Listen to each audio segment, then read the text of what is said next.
Welcome to the Traveling Sales Lady podcast. We are the fun side of sales. No passport required. I'm sorry. This is so funny to me. I love the genius of this tagline, Traveling Sales Lady. Are you just as impressed as I am that we got that done? I tell you, I love it. I love it. Oh my goodness. Guys, everyone, welcome. This is one of those shows where, look, we're definitely not ones to take ourselves very seriously, as you shouldn't, because you know what? Our lives are serious enough as it is. So, welcome to the Traveling Sales Ladies. Ladies and gentlemen, by the way.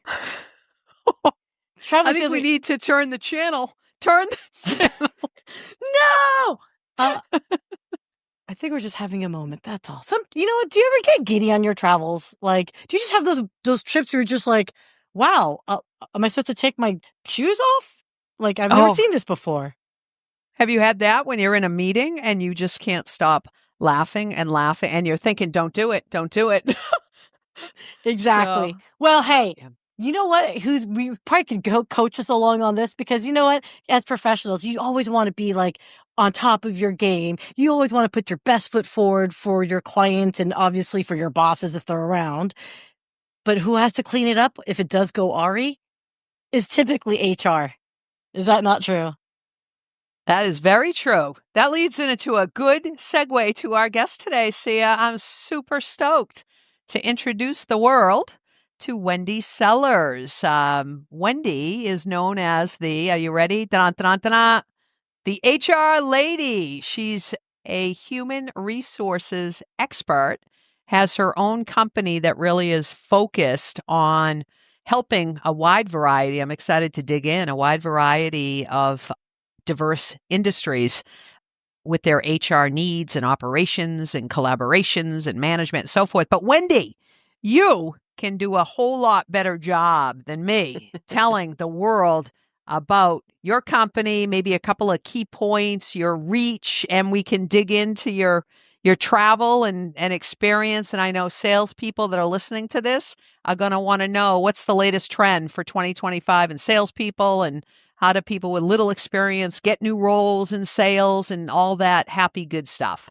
Sure. Well, thanks for having me. Hi, everybody.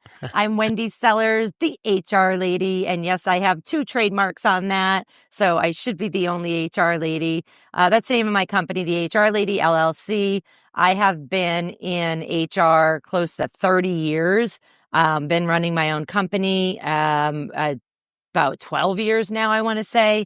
And so I help businesses, mostly small businesses on the HR consulting side that aren't going to have HR. They're too small to have HR. So I teach the business owner, the operations manager, or the managers in general how to wear the HR hat amongst their other hats, because they're the ones that's going to be dealing with, employee drama and turnover and retention and attraction and recruiting and all the laws that have completely changed in the past, I would say, decade, and will continue to do so. So that's a little bit about me. I work across the United States, and I also do a ton of management training. And I'm working out of a hotel room right now because I'm speaking at an event tomorrow. So I do a lot of speaking engagements as well. And fun fact is, last year, 2024, I just finished all the states in the United States. So I've been to every single state. Do I remember them all? Probably not, because some of them were work related and rush, but I have checked that off. Ooh, congratulations. Thank you. Which one is your favorite? I don't really have a favorite. I live in Florida. I love where I live in St. Pete, Florida, but the rest of Florida, not so much. Especially the stuff that's in the news all the time, Florida man. So, I just really, I try to find something good in every state. And I definitely like to go to the museums and just read about the history, because it's not what we were taught. When I do travel across the country, I just try to talk to locals and remove the judgment and just find something in common to connect with them, and then learn, why are you here? Why did you live here? Or why did you stay here? So it's been pretty cool experience. Oh, okay. So I got to tell you guys, first off, I felt a little seen because I was born in Orlando, which is home of Florida Man. Thank you very much. So I love Orlando and my Florida man. That being said is okay, so HR, I'm not going to lie, as sales professionals, you have like a reputation, okay? Yep, Both and sales so do you. professionals and HR. And the funniest part at one of my companies, at the time I was in inside sales, they put inside sales directly next to HR. I was so bitter, and we were all so bitter about it. And it was just hilarious because obviously we had to be on our best behavior. But I think the reality of it was, I think the HR team just wanted to hang out with us because we were fun. Yeah, They it would could be come up and down. that. Oh, It could okay, definitely. and sometimes the stuff coming out of our mouths may or may not have been, Yes. There was copacetic. a reason they put the sales department next to the HR department to try to, rope you in and keep you in some kind of control. But with that said, yeah, HR does have a bad reputation, and, with good reason, because HR isn't always a great department. And, that's where me and my colleagues strive to be different, to say, you know what, we're here not just to protect the employer, although that is why they hire you, is to protect the employer, but also to make sure we are engaging the employee so that we don't have to keep spending money on recruiting and turnover and attraction and retention. It's very expensive, but HR definitely has changed, I would say, in the past 10 years, definitely since the pandemic, because we had no choice but to change. And so I'm here for it. I'm looking forward to the day that old school HR is gone away and locked and, retired and just gone off this earth. But we have a long way to go for that. Wow.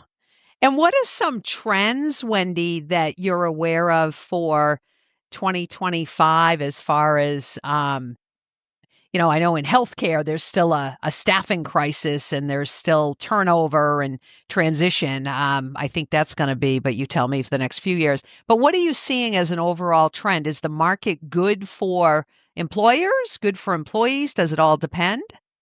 It really all depends. I mean, you hear in the news recently a lot more about layoffs. And, I try to tell everybody, listen, first of all, the news is there just to sell advertisement. So it's not always factual information. But many of the companies that have been doing layoffs as of recently is because they overhired. And they overhired because the demand for their product during the pandemic and post-pandemic, or their product or service, was so high. So they said, sales, sales, sales, let's hire all these people so that we can make as much money as we can. And now that the desire for whatever they were selling or making, producing is kind of going to the wayside, they are now laying off. I find, though, I'm an HR consultant. Like I said, I help companies of all sizes, but many of my companies that I help as their HR consultant, they don't have an HR department, but I do management training for all size companies, and everybody's still hiring. Almost everybody's still hiring, even if it's just one role. Eventually you're going to fill that role, and then somebody's going to retire, or you're going to remove them from the company for some reason, and we're always going to be replacing. So I do not think that at this point in time, the beginning of January 2025, that there's going to be, a major loss of nobody's hiring anymore. If anybody is finding that they cannot get hired, it probably has something to do with their resume. They're not treating it like sales, because finding a job is sales. You're selling yourself. And so they just may not be applying in the right position, or they may not have the knowledge, skills, and abilities that are in hot demand. So that's the other thing that I'm finding a lot. Nothing new, but with the pace of how technology is changing, especially with AI, if you as a candidate do not get the skills that are needed for the new age, then whatever's on your resume is not going to be desired. So I mean, we're gonna have to wait around and see, but I really think there's still going to be a high demand of needing people in the workforce, even if you have a chatbot working at at that company. So that's my thoughts based on my experience. Yeah. I love AI in terms of if you use it the right way. To me, it's not intended to replace, but it definitely helps complement. I think if it's used in the right way. You mentioned resumes. I still hear about, I still see, and I'm shocked. Why, Wendy? Why do so many people, unfortunately, either not read their resume before they send it out, not get a second set of eyes? How can you have professional experience and the P is missing so the person that's reading it looks at professional experience and you're already out before you're in? What is up with that? And typos and grammar, I don't understand. So, here's the deal. Unless you're hiring somebody to be a writer, an editor, a publisher, an author, and if their job does not require there to be, absolutely no typos or, 1.5 space, 2.0 space, then who cares? I know that's not the answer you were looking for, but that's the answer I'm giving you. If I don't like when we judge people on their resume, when we're judging them, but that's not what they're going to do. Now, all professionals should not have typos on their resume. They should have somebody look it over. The other thing they can do, since we were just talking about AI, is they could run their resume through an AI program like ChatGPT or Google Gemini. The only piece of advice I would give to the listeners is make sure that you remove your name. Like, don't enter your name, your address, your email, your phone number into any AI system, because there's bad people out there in the world and they'll figure out a way to use that against you. But why not run your resume through an AI system and say, hey, I'm applying for this job, copy paste job ad. Here's my resume. Let me know what I need to change on my resume, or how can I make my resume better so that somebody will say, yes, this person's qualified for the job ad. Now, on the other hand, anybody can do that and then lie and say, yes, I have all the knowledge, skills, and abilities that you need based on the job ad because, ChatGPT helped me rewrite my resume. So now it's important for anybody who's interviewing to make sure they have very good interview questions so that you don't say, wow, this resume was amazing. You're hired. And it's like, well, that resume is a marketing piece. And since we are on a sales podcast, we do know that marketing and sales are sometimes a little bit of BS, right? Okay. I'm feeling seen and attacked here, lady. No, truthfully is this. I'm kind of right there with you, the traveling sales lady, because when I was a hiring manager, to me, it was more like if you are in sales, and because again, full disclosure, I was in sales. If you aren't paying attention to detail, it would reflect on your client on what their needs are. Yep. That are you going to pay attention to their details of what they need to get addressed? And so maybe call it old school, call it judgment. I am judgy. I admit I judge. I just feel like you should, if you're not a good writer, if you're not a confident person who writes in prose, I get that. But you're right. I mean, these AI tools are here to aid you, not to write for you. And full disclosure, everyone, we can tell if you're using AI because AI has a formula and they like to use certain words. And unless you've really trained your AI, it will come up and spit out that generic one if you haven't really put the time and effort to massage it. So that's all I'm saying. So I guess maybe is it in this day and age, is it wrong for us to assume there's a certain amount of lack of attention to detail, aka laziness, if you're seeing that on your resumes as a first impression? Oh, I mean, yeah, definitely. Especially if you're experienced professional and you're supposed to be selling yourself as, hey, I have great communication skills. It's like, well, you can't spell, or you can't double check things, And so it does, it depends on the role. Obviously with sales, a big part of sales is communication, written and verbal. So those need to be key focuses, and that should be in the job description and therefore the job ad. But if you're, hiring for a manufacturing box packer, no, I don't care what their resume looks like. Can you do this or not? I don't really care if you can formulate full sentences or not on a resume. So, just that's what I mean by the judging. Like, we have to judge Yeah. based on the role that they're applying for. In sales, problem solving is a huge skill, communication skills for sure, making sure that there's critical thinking skills and negotiation skills. So make sure that if you are interviewing for a salesperson, so you're the interviewer, I teach all of my clients and all of my customers to get all the interview questions ready in advance so that every single interview that you're doing is consistent and you're asking the same questions. Other questions are going to come up naturally based on the conversation, but that you're asking the same, 25 questions, and then you throw that into a scorecard. And then when you have your last 3 candidates, you can say, okay, I've asked them all the same questions. Here's how they answered. This is how I'm going to judge them, AKA score them. And this is why I'm choosing this person for the role versus, ooh, I like the shirt that they wore and I'm going to choose them for that role. Well, that's not part of the job description. So we're not going to choose them on that. But going back to your question about, just kind of like, what are we expecting in 2025? It's going to be a lot more of the same. There's a shortage of staff. There's really not a shortage of humans. There's a shortage of people that have the knowledge, skills, and abilities and the experience that we need. And then there's also a shortage of people who have the behaviors that we need. So make that very, very, very clear in your job ads and your job interviews that I need these skills, but I also need you to behave this way. And if you don't, you can't be with our company. Or put them next to HR, or sit them next to HR. I got it. No. Don't throw your problems onto HR. No. Just don't hire that person. I don't care if they sold $1 million in their last job. If they're a jerk, don't hire them because they're going to cause you problems and you're probably going to end up getting sued by another employee for harassment and discrimination, bullying and things like that. Yeah.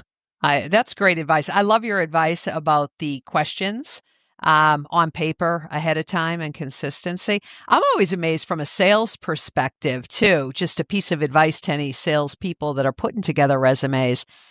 If you have on your resume, and you tell me, Wendy, what you think, but you could have, your present place of employment, and if you have bullet points that your territory sales rep. And here are your bullet points that you achieved 120% of your quota and you made X number of calls a day and you have all these bullets. But if the person looking at it can't figure out what it is that you sold, if you failed to put that out there, I automatically, that goes in the disposal pile right out of the gate because I don't know what you did. Yeah, you definitely need to have. I would recommend for anybody who's looking for a job right now, regardless of the role, is if the company name is vague, it's not like construction ABC company or residential construction ABC company, put a little sentence below the company name before you even put your job title to say, this is what we do. This is what we sell. This is what we make. This is what we serve. And so it's important to do that. But it's also, it's kind of the interviewer or the HR department, recruiting departments, it's their job too to do a little bit of the heavy lifting. Do they do it? No, because everybody's too busy. But if you were my friend saying, I'm looking for a job, I'd be like, let's dumbify your resume so that anybody who reads it says, I worked for this company and this is what they did and this is what I sold and this is what my quota was or this is what my SMART goals were, my KPIs, and this is how I exceeded them. So that's the other thing too is for the listeners that are looking for a job, make sure you have numbers in your resume, regardless of what your role is, whether it's sales or whatever it is, but saying like, hey, I had a goal of XYZ for 9 months and I exceeded it in 4 months. Like people are going to go, oh, okay, I want to hire them or I want to at least interview them. Good point. Good point. Hey, traveling sales lady, I just had a thought. Oh, is it time, Sia? Is it time for our Click to Commerce segment? I think so. Falling asleep with your neck in the wrong position can be a real pain in the neck. Literally. People of all ages are falling for Tossie. Tossie gives you the comfort you've always dreamed of.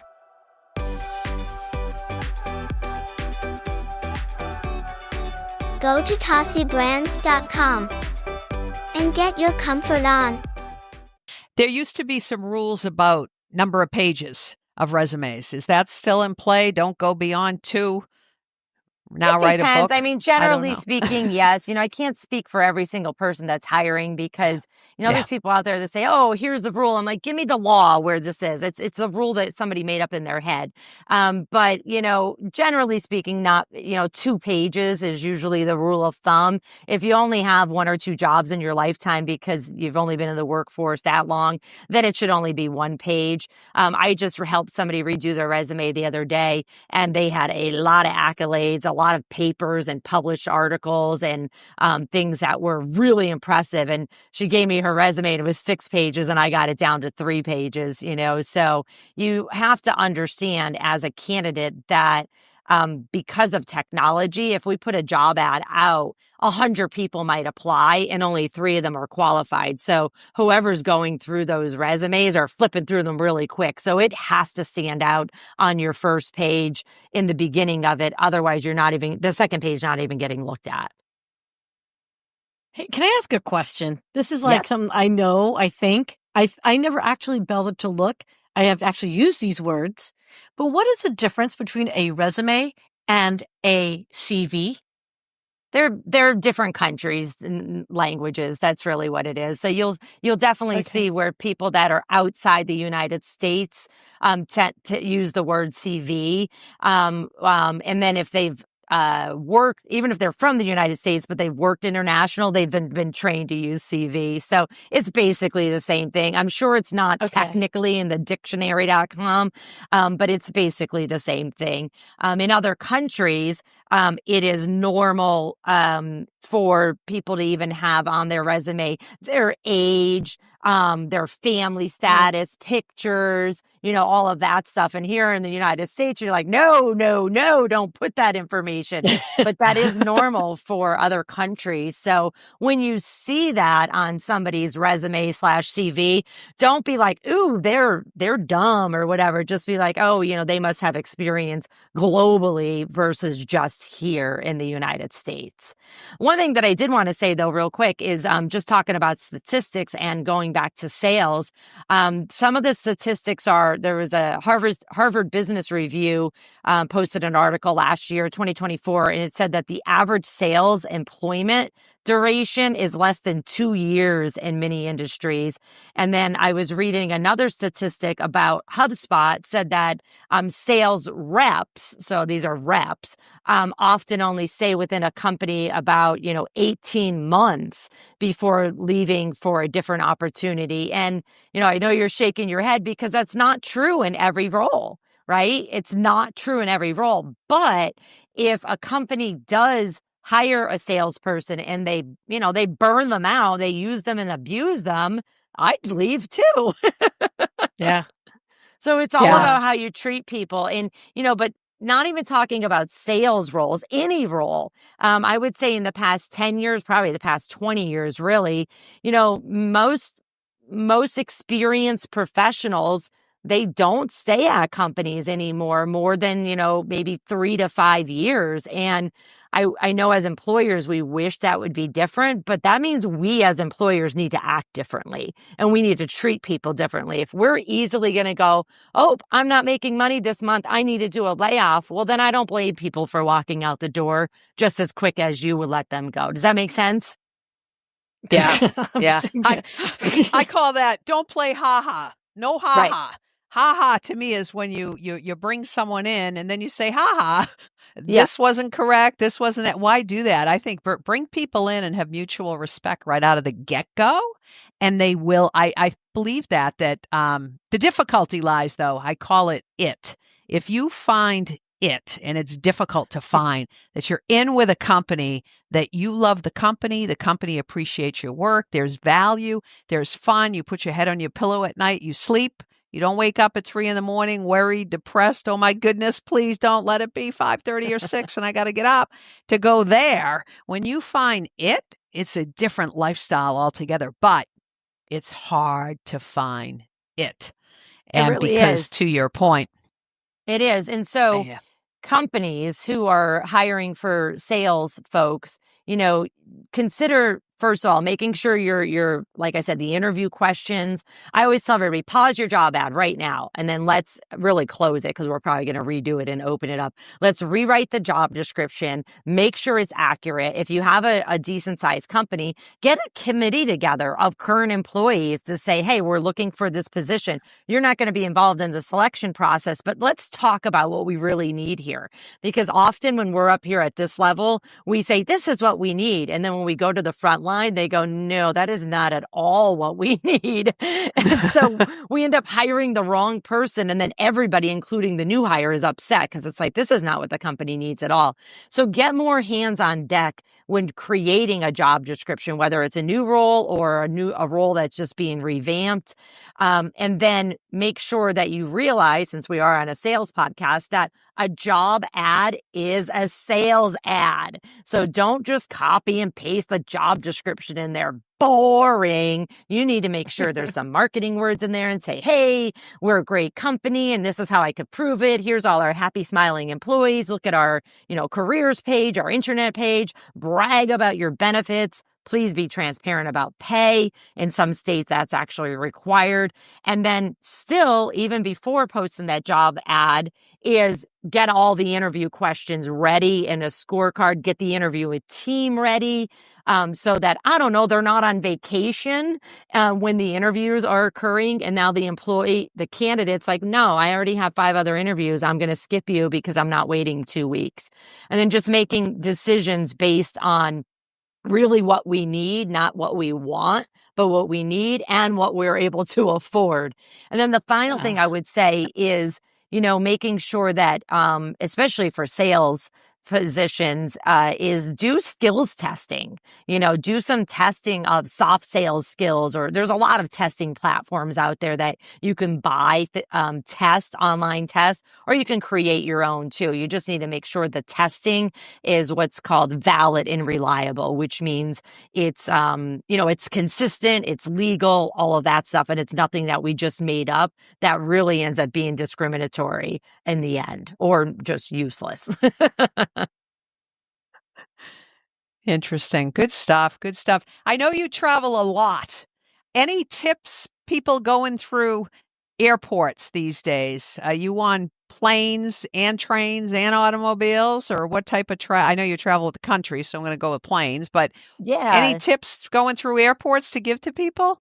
I would get the clearance, go ahead and get the TSA clearance, because if you are going to be traveling even just once a month, depending on what the airport is, I know you said you were from Orlando. I lived in Orlando over 20 years, and that airport is a nightmare because it's Disney and all the theme parks and kids. And now I I still live in Florida, but I live by Tampa, St. Pete, and I go through the Tampa airport and I'm like, oh my goodness, this is a breeze. This is so amazing. I never knew this existed. So, one of the things that I do have the TSA clearance, or you could get clear depending on what your home airport is, but use that, figure out how to pack light, and, just use the airport as your office as well. So earphones are also something that's very, very important to have. Super. How about luggage, Wendy? There are different pieces of luggage out there. But I'm thinking more for people entering the sales the profession of, 4 wheels, 2 wheels, backpacks. Where's it at these days? I travel light. I live in my RV, so I'm probably the wrong person to ask. I travel very light, and if I'm doing a 2 or 3 day training and it's different people, I'm probably reusing the same outfit and making sure I fold it up very neat and roll it. If you roll things, they won't get creases in them. This is like loaded with content today, all directly with sales related. Yeah, I'm telling absolutely. you. The one other thing that I did want to say as well, regardless of whether if you're looking to hire people or you're just looking to retain your current employees, and I write about this in my second book, is make sure that you have a set of company values. And you've already mentioned company, behaviors or values too. So all of your employees should be expected to behave in a certain manner, regardless of what their role is. And your company values should be the guiding post of this is how we behave here. We set boundaries. We, are respectful. We're trusting, things like that. But often I see company values are created by the marketing or sales department to be put on a website for a sales point, which is great, but please get the HR department involved. If you don't have an HR department, ops. I love committees. I've already mentioned committees. I like getting good old regular employees involved because now you're going to be like, hey, everybody is going to be held accountable to these behaviors. So why don't we ask the employees if these are legit and if they're realistic for here? And if they're not, we may already have another problem. But 9 out of 10 times when my phone rings, again, I'm the HR lady, I'm an HR consultant. My clients are usually calling me because their employees have acted a fool and they don't know what to do.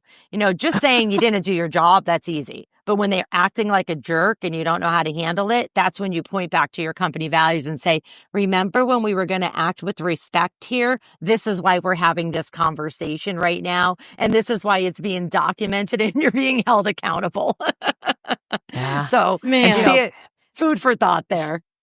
Yeah. You may have seen, I'm wondering with your tech sale background, right? If you have a top producer who's bringing in revenue and yet they might have poor behavior, you might have companies that say, we won't tolerate the behavior regardless of revenue that you're bringing in. And then there are those other companies that say, well, we will tolerate it. That could be a debate in and of itself. But what did you find in your past, Sia?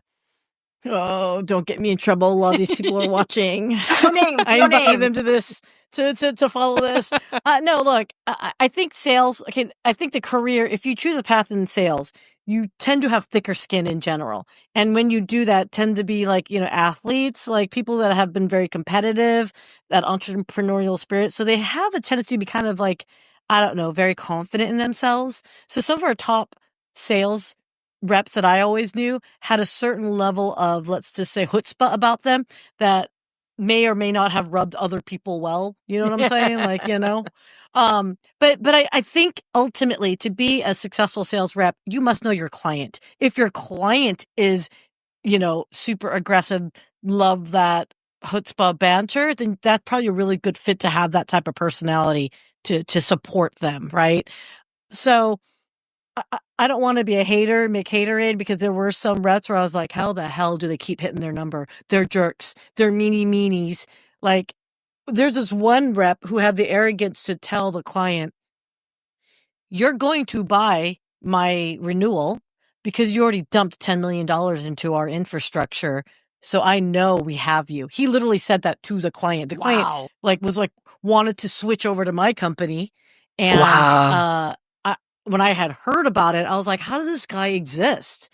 And I don't know how to describe it other than they never did move away from that platform. So I don't know what to tell you, Yeah. I mean, as a competitor, am I going to go tattletale? Like you just got to know where you kind of sit, unfortunately, in that case. And it sucks for the client. And that's why we keep chipping away saying this is why you don't want to go into a full monopoly of a one technology solution, right? Or if you do, make it open source or something. You know what I mean? Anyway, don't make me, you're making me have flashbacks. Sorry. We don't want to do that. We don't want to do that, Sia. And you know who you are because I know you're watching. Okay, sorry. Oh, that's funny. That is funny. Well, this has been good. This has been a nice little chat. I think chock full.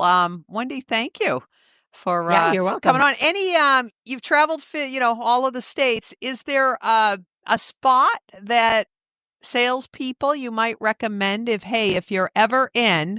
I sometimes like the states that I might not necessarily go there on my own dime. and I don't want to judge any of the states. But then when I have a company meeting or something like, oh, yes, I would love to go to that particular state because I wouldn't normally go on my own dime, but it's different of going to a conference brings you in. But any states that you would say, you know what? You got to go here if you go there. Yeah, I mean, all the warm states. I don't like cold. So I would say, Hawaii, California, Florida, of course. Georgia's pretty cool. I was actually pretty shocked about how much I actually really was surprised by Texas. I mean, it's huge, but it's so different depending on where you're at in Texas, and from the beach all the way, up north. And so there's something to do everywhere. Even if you think it's like, oh, I don't want to go to that state, just go to the tourism association, and go online, and there's something to do and there's something to learn from every single place that we go. And that's why we have these things called, museums. Personally, I like to find a winery and then chat with the people there. And because they're usually relaxed and, in a good mood, and then they'll start telling you, oh yeah, I lived here for so long. What did this place look like before, before the pandemic or 15 years ago? And, in the state of Florida, we're tourism central. And so I always just ask people when I meet them, where are you from? And it's a huge conversation starter, because if they're not from there, they can tell you why they moved there and, some of their background. Or if they're from Florida, they grew up and lived in Florida. Whoa, that's a whole other conversation, because it's changed so much and continues to. So, just get curious. And I'll be very blunt. Just ask people questions and then shut up and listen. Couldn't agree more. I mean, Good. there's something to be said about going to the local watering hole, period. Yep. I mean, and you get to know your clients better that way. Again, I'm a salesperson, so I'm thinking in that context, but you want to really learn what environment these folks are in, what culture, subculture, right? For the local culture. Go to a local mom and pop shop. Don't go to the chains, right? Like, look, Starbucks has enough money, people. If you go to a local mom and pop donut shop, I assure you, you're going to get a whole lot more insider information than you would sitting there with a bunch of people who probably have headsets on and ignoring each other. That's kind of my 2 cents. Exactly. And you just might pick up a sale too, or pick up some tips from hearing people to say, ooh, I didn't know about that, what that hurricane or flood or whatever happened in this area, because I'm just visiting and now I know, so I can maybe have that conversation with my potential client. Just remember, people are people, we're human, and we all have feelings, and we all want to be acknowledged and, recognized, and above all, thanked, no matter what we're doing for our career. I agree. No ha-ha with people. Be nice. No gotchas. No gotchas. Exactly. Well, thanks so much for your time. This was wonderful. And Sia, I always enjoy the time we spend together. I love these conversations. This is probably one of the highlights of my month. And I know it's monthly right now, but thank you so much as always. Can I just simply tell you, Wendy, you've just been such a wealth of information, and Thank you. a pleasure. You're not like all the HR folks that I've talked to. Well, since the name of my first book is Suck It Up, Buttercup, Be a Leader People Will Follow. Yes, I have been informed many times that I am not your average HR person, and I strive to not be. But don't rule out all HR people. There's some really, really great HR people in the world, and they're trying their best to get around the drama and the corporate politics as well. But if anybody has any questions at all that they want to ask me offline, feel free to just shoot me an email, wendy@thehrlady.com, or connect on LinkedIn. Love it. Awesome. Well, as always, thank you very much, Traveling Sales Lady. Any last parting thoughts? Well, again, always a pleasure. Thank you, Wendy. And to our viewers, we will see ya. I love that. I do love that. Okay, so I guess on behalf of the Traveling Salesly and the team at the Traveling Salesly podcast, guys, journey on.